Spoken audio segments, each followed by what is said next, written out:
Welcome to this explainer. We spend a lot of time talking about the complexities of modern medicine. We're talking advanced pharmaceuticals, AI diagnostics, and cutting-edge technologies. But today, we are stripping all of that right back to the fundamentals. We're going to explore how a nation overcomes some of the most extreme geographical and logistical challenges on the planet to deliver basic, life-saving primary health care. Today, we are looking at Nepal. Really think about that for a second. How do you actually get basic healthcare to folks when the nearest hospital isn't just, a quick drive down the interstate, but literally mountains away? When there are no paved roads, when monsoon rains completely wash out the trails. For millions of people, isolation is the primary barrier to health. And the treatment for this massive systemic barrier? It's Nepal's incredibly innovative Primary Health Care Outreach Clinic Program, or PHC/ORC for short. Okay, so let's dive right into our roadmap for today. We'll start by looking at bridging the healthcare gap. Then we'll head inside the outreach clinics, measure the success by the numbers, analyze shifting health service trends, and wrap up by diagnosing the program's future. All right, let's kick things off with part 1, bridging the healthcare gap. So, the acronym we'll be throwing around a lot today is PHC/ORC. That stands for Primary Healthcare Outreach Clinic. And just to be clear, this isn't some brand new experimental pilot program. No, this was established way back in 1994, or the year 2051 if you're going by the Bikram Sambat calendar. It was built from the ground up as a community-based effort. The explicit goal here was absolutely crucial: to improve access to basic healthcare services for underprivileged and isolated populations. You can think of these clinics not as standalone hospitals, but as vital, direct extensions of existing primary healthcare facilities and health posts. They essentially take the health post and bring it straight to the people. Everything, and I mean everything about this program revolves around one extraordinary metric: a half-hour walk. The entire mandate of the PHC/ORC is built on the promise that isolated target populations should be able to access a clinic within a 30-minute walk.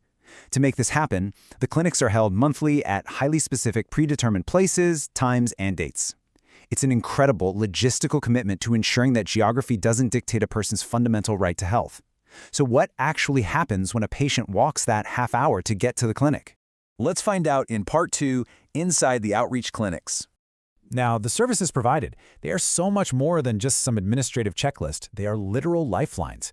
These clinics provide safe motherhood and newborn care, including essential antenatal and postnatal checkups, as well as iron supplements. They offer comprehensive family planning services, distributing condoms, DMPA pills, and offering crucial counseling. Child health is a massive focus too. They do growth monitoring for kids under 2 and provide immediate treatment for absolute killers like pneumonia and diarrhea. They also offer health education regarding STIs and HIV/AIDS, alongside basic first aid and minor treatments. If a case is too complicated, well, the clinic acts as the critical first step to refer the patient to a larger facility. But hey, a clinic is really just a location, right? It's the people who actually make it work. On the ground, this is executed by a seriously remarkable healthcare coalition.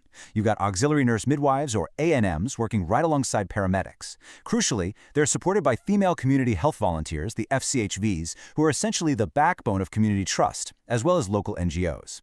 By working together, this coalition provides services that are deeply tailored to local cultural requirements, effectively bypassing the financial and geographic barriers that usually keep these communities completely isolated from care. So we know what the clinics do and who runs them. But how well is this massive logistical machine actually performing across the very terrain of Nepal? Let's dig into the data in part 3, success by the numbers. 2,708,051 service users. Let that sink in for a second. That is the total number of people who utilize these outreach clinics nationwide in the fiscal year 2080/81.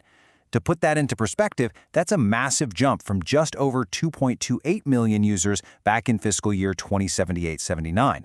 We are talking about nearly 500,000 new people gaining access to and utilizing these basic healthcare services in just a couple of years.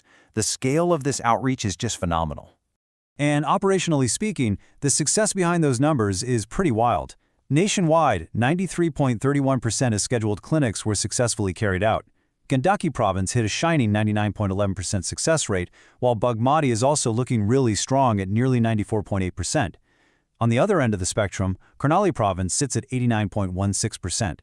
While that is an improvement for Karnali compared to its past performance, it still lags behind the national average, showing us exactly where logistical focus and resources need to be directed next. Regionally, Lumbini and Madhya provinces are absolutely leading the charge with huge user volumes, over 556,000 and 540,000 respectively. But stark contrasts definitely remain. Karnali has the lowest user numbers at around 148,000. Plus, the data shows that while most provinces are seeing an upward trend in users, Karnali and Sudar Pashchim have actually seen a concerning reduction in service users over the last 3 years. This geographic disparity really hits the nail on the head regarding the ongoing challenge of standardizing care across completely different topographies and local infrastructures. Now that we've got a handle on the geographic reach, we need to ask, what exactly are these 2.7 million people seeking treatment for? Let's find out in Part 4, Shifting Health Service Trends. When we look at shifting patient priorities, we're seeing a steady, really significant rise in general treatment, jumping from roughly 881,000 to over 1.3 million users. But the most staggering shift? That's in family planning using the depot method. It jumped from roughly 92,000 in fiscal year 2079/80 all the way to over 424,000 in fiscal year 2080/81. Meanwhile, condom distribution and antenatal checkups saw a slight, steady decrease over that same time period. So the crucial point here is understanding the story behind these shifting statistics. We see clear increases in general treatment, postnatal checkups, and the depot family planning method. Conversely, antenatal checkups, vitamin A for postpartum, condoms, and pills have actually decreased compared to the previous fiscal year. Think about it. A massive surge in a long-acting reversible contraceptive like Depot, combined with a drop in daily pill or condom usage, strongly suggests a shift in preference toward more convenient, longer-term family planning solutions among these isolated populations. And that surge in general treatments?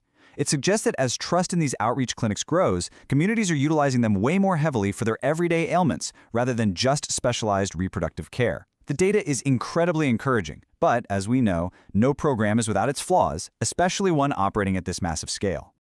Let's wrap things up with Part 5, Diagnosing the Program's Future. The nuance in the program's SWOT analysis actually reveals a ton. The core strength definitely lies in its strategic locations for marginalized communities, which is bolstered by these really deep partnerships with local governments. However, the system has real blind spots. The threats and weaknesses include the fact that in some areas, targeted sessions just aren't being scheduled up to the required mark. There's also inadequate supervision from the federal and provincial levels. And surprisingly, the model is found to be not effective in urban settings, proving that this is highly specialized rural infrastructure that doesn't just seamlessly copy-paste into city environments. At the end of the day, the sheer resilience of Nepal's PHC/ORC program is undeniable. By committing to a simple half-hour walk mandate, they've built a lifeline for millions. So, as Nepal continues to refine this outreach, address its scheduling gaps, and build stronger local partnerships, we really have to ask, how can these hard-won lessons in overcoming intense geographic isolation reshape global healthcare strategies? Honestly, if Nepal can deliver care across the Himalayas, what excuses do other healthcare systems really have? Something to think about. Thank you so much for joining me to explore this data today, and keep learning.